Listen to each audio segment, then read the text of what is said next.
Bonjour. Le Bitcoin est-il en danger? C'est ce que nous allons voir dans l'analyse du jour. Mais avant de commencer, n'oubliez pas de vous abonner, de mettre un petit pouce bleu et de laisser un commentaire. Donc, comme chaque lundi, la vidéo sera théoriquement un peu plus longue que les autres jours de la semaine, tout simplement parce qu'on s'intéresse au plus long terme, souvent au weekly, voire au mensuel. Donc, sans perdre de temps, on va se diriger vers la cryptomap de la semaine, et on peut voir qu'on a une map bien vert, à part le petit Blour qui nous a fait un moins 75%, mais globalement, on a du plus 10, plus 15, plus 20, plus 50, plus 70 pour fil, plus 487 pour CFX, STX qui nous fait un 109%, Neo qui se réveille qui nous fait un 65%, etc. etc. Donc une map bien verte pour la semaine. Le CryptoFear, il n'y a rien de nouveau. Il est aux alentours des 50-60, un niveau qui nous intéresse pas trop, donc on va pas s'attarder dessus. Le SP500, ça fait longtemps qu'on l'a pas regardé, donc on va jeter un petit coup d'œil aujourd'hui. Et ce qu'on peut voir, c'est que après avoir cassé, on a cassé la trendline, du coup la fameuse trendline baissière, on a continué un peu à monter, et là on est en train de corriger légèrement. Donc pour l'instant, il n'y a pas besoin de s'inquiéter, tant qu'on reste au-dessus de la trendline, tout va bien, je vais dire. Mais moi, il y a une petite chose qui me inquiète un petit peu. C'est tout simplement, contrairement au Bitcoin, alors, je sais pas, contrairement au Bitcoin, comme le Bitcoin, il a fait une vague correctrice là en 5 vagues. 1, 2, 3, 4, 5. Sauf que le Bitcoin, c'était la deuxième jambe baissière. La A, il a fait une A baissée en flat, donc c'était la fin de la flat. Alors que lui, non, le sommet est bien là, il n'y a pas de flat qui traîne. Et vous savez que un actif corrige rarement en 5 mouvements. En général, du coup, quand on a 5 mouvements, bah, c'est plutôt tout simplement la première jambe d'un mouvement, donc une A, B, C. C'est tout simplement les 5 premières vagues d'une vague A. Et pour l'instant, on a 1, 2, 3. Malheureusement, c'est 3 mouvements pour l'instant correctifs qui pourraient juste corriger cette vague A, la B, et ensuite repartir pour une C pour aller faire des nouveaux plus bas. Et bien évidemment, si ça devait se produire, eh bien les cryptos vont suivre. Parce que jusqu'à présent, le Bitcoin est corrélé, est fortement corrélé aux indices traditionnels, surtout dans les baisses. Ce n'est pas toujours le cas dans les hausses, c'est-à-dire que le SP500 peut très bien monter et le Bitcoin corriger.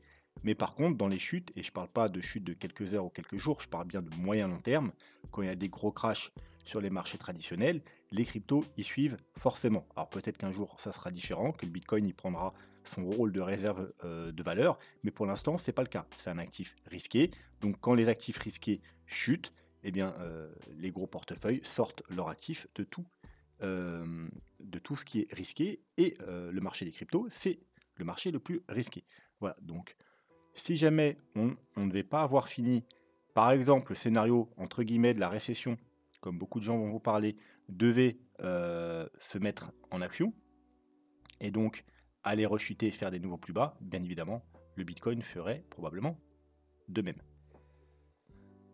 Donc je dis que pour l'instant, il nous faudrait bien entendu faire des plus hauts déjà, parce que là, c'est pas une vague 3, hein. Vous savez qu'une vague 3, c'est en général la vague la plus puissante. Donc, il faudrait terminer cette vague 3. Au moins, par exemple, rechercher la zone de rechargement de shirt, faire une petite vague 4, et ensuite avoir une vague 5, venir casser le haut de la vague 3 pour nous dire qu'on n'est pas dans 3 mouvements correctifs, mais dans 5 mouvements haussiers. Bien entendu, aussi au passage casser les 4300, le bas de la zone de rechargement de shirt. Et là, il y aura beaucoup plus de confiance sur ce rebond qui, du coup, n'en serait pas un, mais une reprise de la tendance haussière. Pour l'instant, c'est juste un rebond. Alors, l'autre cas de figure, c'est qu'on soit dans une WXYXZ. Voilà, c'est le peu de fois où les corrections vont se faire en 5 vagues, c'est soit un triangle, mais là, c'est pas du tout un triangle, soit les WXYXZ. Alors, c'est quoi une WXYXZ? Alors déjà, pour ceux qui n'ont aucune base en idiotisme, vous allez voir playlist, ou alors sous les vidéos, vous avez un tuto sur les vagues d'Elliott pour y voir un peu plus clair. C'est rapide et concis. Donc, une ABC, c'est une correction classique en 5 mouvements, en 3 mouvements, excusez-moi, 5, 3, 5. Une WXY, c'est une correction en que des 3 mouvements, 3, 3, 3, tout simplement parce que c'est une double ABC. Et une WXYXZ, c'est tout simplement triple ABC, c'est-à-dire c'est que des 3. 3, 3, 3, 3, 3. Et là, vous pouvez voir 1, 2, 3, 1, 2, 3, et encore une fois 1, 2, 3. Et pareil, là, il faudrait passer en plus petit time frame, mais on doit aussi avoir des petits 3 mouvements dans les corrections. Donc on pourrait être effectivement dans une WXYXZ et avoir fait une correction en 5 vagues. C'est tout à fait possible. Mais quoi qu'il en soit, il faut être prudent parce que pour l'instant, ça ressemble plus à une A, B, C, bien entendu, tant qu'on n'a pas clairement défini une vague 3, une vague 4 et qu'on n'a pas cassé la zone de rechargement de Shirt. Voilà, donc ça c'est pour le S&P 500. Alors on va pas aller voir les indicateurs parce que sinon la vidéo va durer trop longtemps. On le fera peut-être dans la semaine si j'ai le temps. On va juste aller voir le dollar. Et le dollar, pour l'instant, il est toujours bloqué sous les 0,236. Donc comme vous le savez, si c'est juste une correction, il peut aller rechercher également les 0,382, mais il faudra éviter de casser les 0,382, donc les 106, parce que du coup, la probabilité qu'on soit juste dans une correction, elle diminuerait, et voilà, on sera peut-être dans une reprise de tendance haussière. Du coup, si ça devait être le cas, qu'on a trouvé un bottom ici, eh bien voilà, les marchés traditionnels chuteront et là on serait plutôt dans le mauvais scénario que je viens de vous donner. Voilà, mais tant qu'on casse pas ces niveaux, tout va bien, c'est juste un rebond technique. Le Bitcoin, il s'est pas passé grand chose, je vais enlever le RSI qui sert pas à grand chose, donc là on est en daily, vous saviez qu'on avait un range, qu'on avait cassé légèrement, puis réintégré, extrêmement bullish, on est revenu chercher le haut du range, on a fait une poussée là qui a été rejetée sur le haut du plus gros range, l'ancien range, également le niveau weekly a cassé pour repasser en tendance haussière weekly, c'est-à-dire les 25 000 $. De là, on a rechuté, on est parti chercher la médiane du range, on a rebondi, et ensuite, là, on a une petite zone de rechargement de short, et c'est ce qu'on est en train de travailler depuis plusieurs jours. Donc, on a essayé une fois, deux fois, trois fois, on s'est fait rejeter, on est revenu chercher encore le haut du range, une nouvelle fois ici. D'ailleurs, on a fait une mèche, mais vous voyez qu'on n'a pas clôturé en dessous, donc pour l'instant, il tient son rôle de support, le haut du range. Et encore une fois, aujourd'hui, on part à la conquête de cette fameuse zone de rechargement de short. On a fait des mèches, mais on n'a pas encore réussi à clôturer au-dessus. Alors bien évidemment, c'est pas gagné même si on clôture au-dessus, parce que tout simplement, juste au-dessus, il y a le gros niveau weekly, voilà, qu'on peut casser en daily effectivement, mais qui a cassé en weekly. Hop, en weekly. Et pour l'instant, eh bien, c'est pas fait. On est juste sous une grosse résistance. C'est pour ça qu'il faut être prudent. Théoriquement, on aurait continué à monter un peu parce que la vague 5 est un peu courte pour le moment. 1, 2, 3, 4, 5. Mais voilà, toujours prudence. Alors du coup, on va pas aller voir d'indicateur daily, mais puisque rien n'a changé depuis les dernières analyses, du coup, on va plutôt aller s'intéresser un petit peu au weekly et on va commencer par quelque chose. C'est un abonné qui m'a posé une question sur Twitter, donc je vais y répondre. Alors, théoriquement, si cet abonné avait bien fait son travail et avait regardé toutes mes vidéos, il a sa réponse, parce qu'on a fait le même travail un peu légèrement différente avec d'autres moyennes mobiles, mais c'était quasiment la même chose. Alors, soit il n'a pas vu la vidéo, soit il n'a pas fait le rapprochement, c'est pour ça qu'on va le refaire aujourd'hui, parce que je trouve ça important et je voulais en parler. Donc, ce qu'il m'a envoyé, c'est ça. C'est tout simplement une analyse de CryptoMaze, donc ça va être un américain ou quelqu'un qui fait des analyses en anglais du moins, avec pas mal de vues, donc il doit être quand même relativement suivi, qui indique un croisement baissier, donc un bearish cross, entre deux moyennes mobiles, même moyenne mobile exponentielle, la 18 et la 30, en mensuel. Et il dit que on a un croisement bearish, ça s'est jamais produit sur le Bitcoin, du coup c'est catastrophique, c'est la prolongation d'un bear market, etc., etc. Et donc cet abonné en question m'a envoyé ça et m'a demandé qu'est-ce que j'en pensais. Donc ceux qui suivent attentivement mes vidéos, eh bien,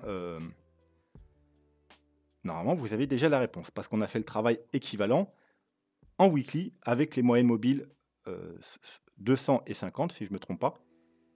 Mais on va le refaire aujourd'hui. Donc, j'ai repris la EMA 18 et la EMA 30 en mensuel. Et effectivement, si on dézoome, on voit que là, on a eu un croisement bearish. Alors, vous voyez, théoriquement, il n'est pas encore confirmé. Pourquoi? Parce que quand les moyennes, vous voyez, sont autant collés encore, il n'y a pas encore le décollement. On peut dire que c'est pas encore validé parce que souvent ça fait ça et puis après ça peut repartir à la hausse. Déjà, première chose qu'on peut voir. Mais on peut voir bien que effectivement, ça s'est jamais produit. Alors elles sont rapprochées. D'ailleurs, vous pouvez voir que quand elles sont très proches là, c'était la fin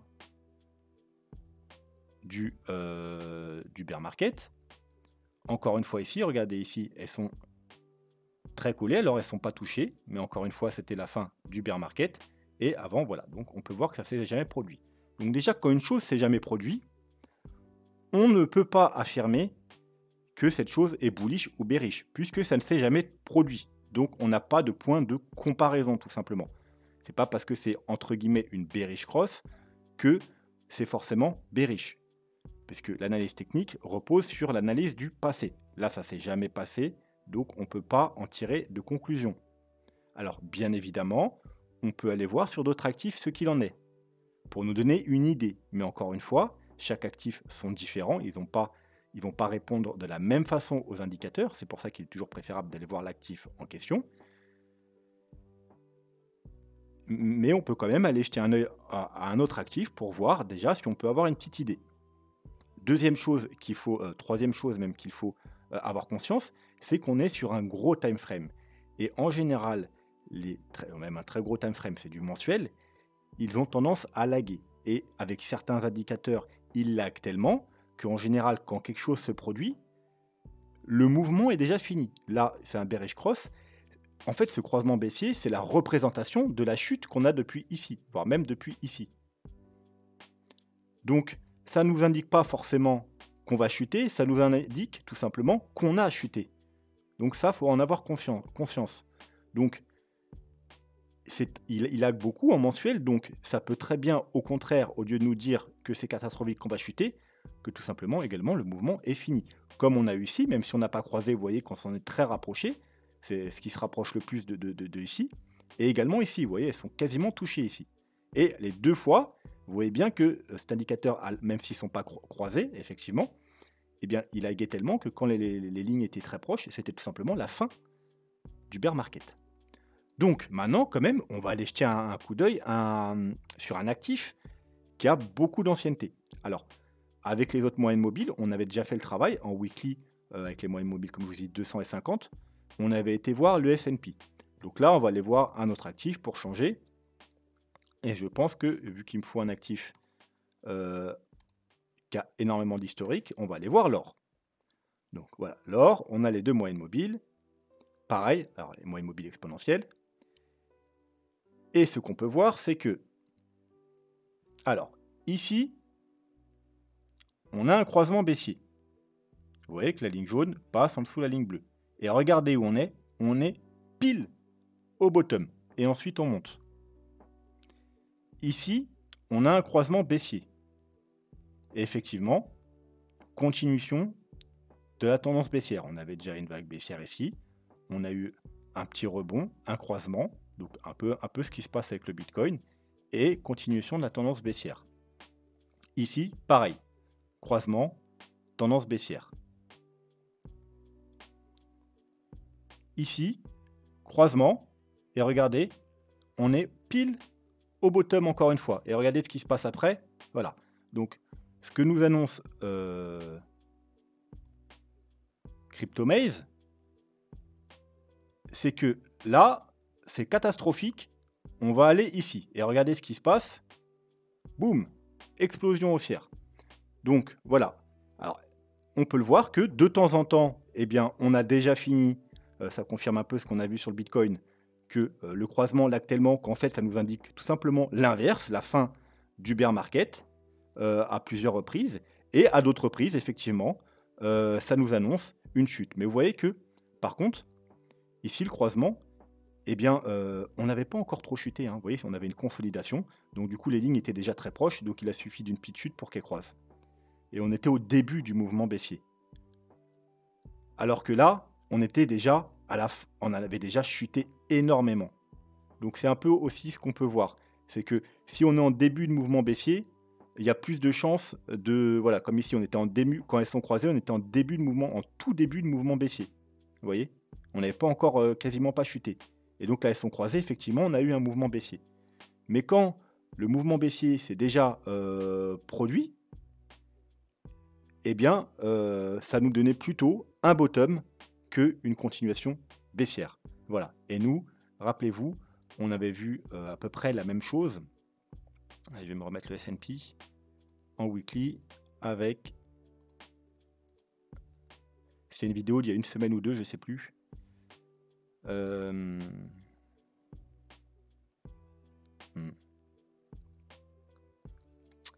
Alors, bizarre. Ah non, j'ai cherché un croisement, mais c'est pas le Bitcoin. Oui, d'accord. Donc, on avait vu... Alors, je vais remettre le Bitcoin quand même pour vous montrer. Excusez-moi. Hop. Voilà. Et je vais enlever les moyennes mobiles qui ne nous servent pas, c'est-à-dire la moyenne mobile 100 et la EMA 21. Voilà, vous voyez, on a ce même croisement bearish en weekly avec la MA 200 et la MA 50 en mensuel. En weekly, j'ai du mal, ici. Voilà. Et on s'était posé la question, justement, est-ce que c'était bearish? Puisque c'était quand même une bearish cross weekly. Et en plus, c'est vraiment une bearish cross. Parce que là, il nous a sorti des moyennes mobiles de son chapeau, à mon avis. Parce que moi, bon, moyenne mobile 20, 30 et 18, je ne sais pas trop à quoi correspondent. Là, c'est les vraies moyennes mobiles qui, en daily, vous savez, c'est la Golden Cross et la Death Cross, la moyenne mobile 200 et 50. Là, on a juste changé de time frame. Donc déjà, c'est des moyennes mobiles plus conventionnelles, plus utilisées. Et on avait une sorte de, entre guillemets, Death Cross weekly. Voilà, donc encore théoriquement, encore plus catastrophique qu'une daily. Et on avait vu que sur le Bitcoin, ça s'était jamais produit également. La seule fois où ça s'était presque produit, c'était là. Elles sont venues se toucher. Et encore une fois, ça montrait la fin du bear market. Donc du coup, et comme on n'avait pas d'assez historique, on était parti voir le S&P. Et on avait vu, pareil, que de temps en temps, c'était catastrophique. Et de temps en temps, non. Et qu'on avait vu également que, eh bien, pour annuler un peu le côté bearish de la chose, on va dire, eh bien, il fallait tout simplement repasser, alors je vais remettre en automatique, au-dessus justement de ce niveau.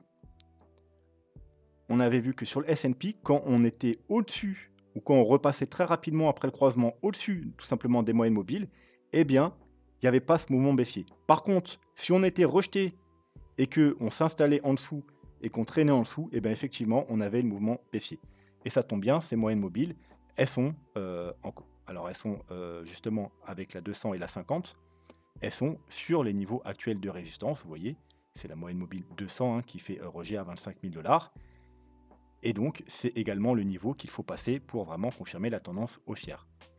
Donc, ne jamais aller trop vite en conclusion. Il y a beaucoup de gens qui postent des analyses sur Twitter, mais qui ne vous disent pas tout, qui simplifient les choses, qui aussi font des tweets aussi pour faire voir des trucs catastrophiques ou alors extrêmement bullish ou extrêmement catastrophiques. Il faut plus aller vérifier par vous-même et si vous n'y arrivez pas, vous demandez à Talak et il le fera pour vous tout simplement. Voilà, donc ça c'est chose faite. J'espère que j'ai bien répondu à ta question. Et peut-être au vôtre aussi, si vous aviez vu des analyses dans ce genre, que ce soit avec ces moyennes mobiles ou d'autres, sur des gros time frames. Donc du coup, on va pouvoir continuer l'analyse et on va aller jeter un œil à cet indicateur, ce graphique qu'on n'a pas vu depuis un moment. Ça fait quelques semaines que je ne vous l'ai pas montré. Rappelez-vous, c'est le graphique avec la très belle trendline haussière. Vous la trouverez quasiment sur aucun graphique à part sur Bitfinex. Voilà, parce que chaque échangeur a un graphique légèrement différent puisque les prix n'est pas les mêmes. Et pour avoir cette belle trendline, on l'a quasiment que, alors je dis pas que, mais quasiment que sur Bitfinex. Donc très belle trendline haussière long terme qu'on avait cassé ici. Et d'ailleurs, dès qu'on l'a cassé, on a eu une grosse bougie rouge. Puis on a été la rechercher après le petit W ici. Dès qu'on a validé le W, hop, on est directement parti la chercher. On l'a cassé, un pullback, et pour l'instant, on repart à la hausse. Donc, tout va bien. Tant qu'on est au-dessus de cette trendline, tout va bien. Si la vague 5 monte assez haut, normalement, on ne va plus la recasser avant probablement le prochain bear market. Si par contre, la petite vague 5 dans laquelle on est là ne monte pas plus haut, effectivement, pour la prochaine correction, comme vous le savez, on attend une correction de vague 2, donc plus importante que celle-là. On la recassera sûrement. C'est pas catastrophique tant qu'on n'y reste pas trop longtemps. Ensuite, je voulais vous montrer également le RSI. On est bien en weekly, ok.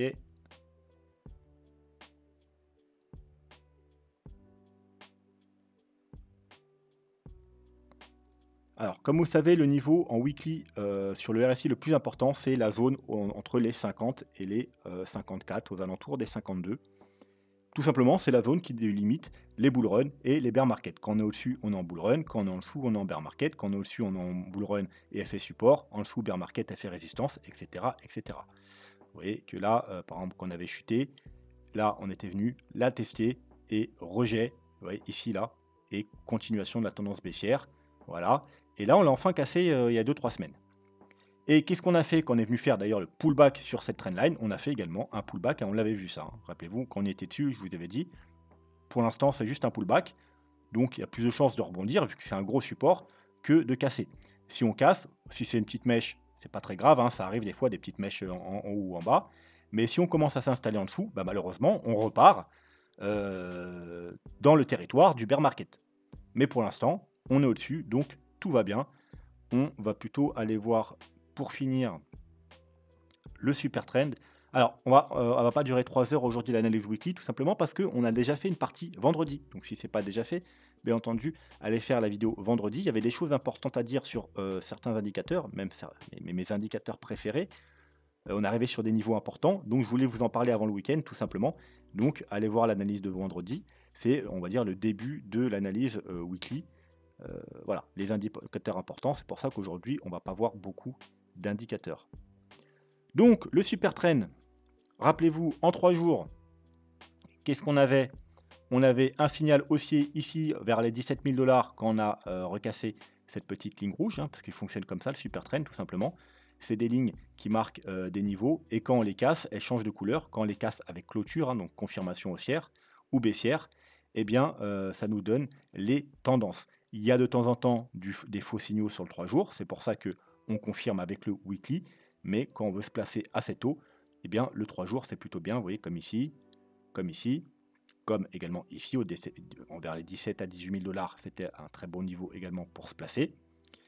Et pour l'instant, tout va bien, on est toujours bullish, et on a eu la confirmation weekly également, on a eu cette confirmation-là, un peu plus tard, hein, sur cette bougie-là, donc vers les 20-21 000 $.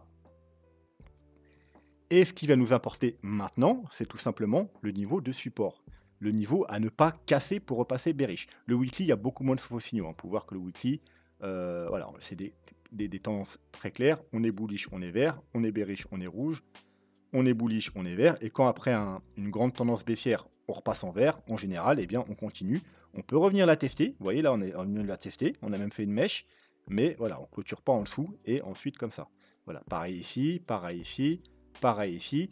Ici, un peu spécial, parce que, alors, on a quand même eu une belle hausse, hein, avec ce signal vert, on a quand même eu une belle hausse, mais pas autant que les précédentes, tout simplement parce qu'on ne sortait pas d'un bear market. Vous voyez, là, on sort d'un bear market, là, on sort d'un bear market.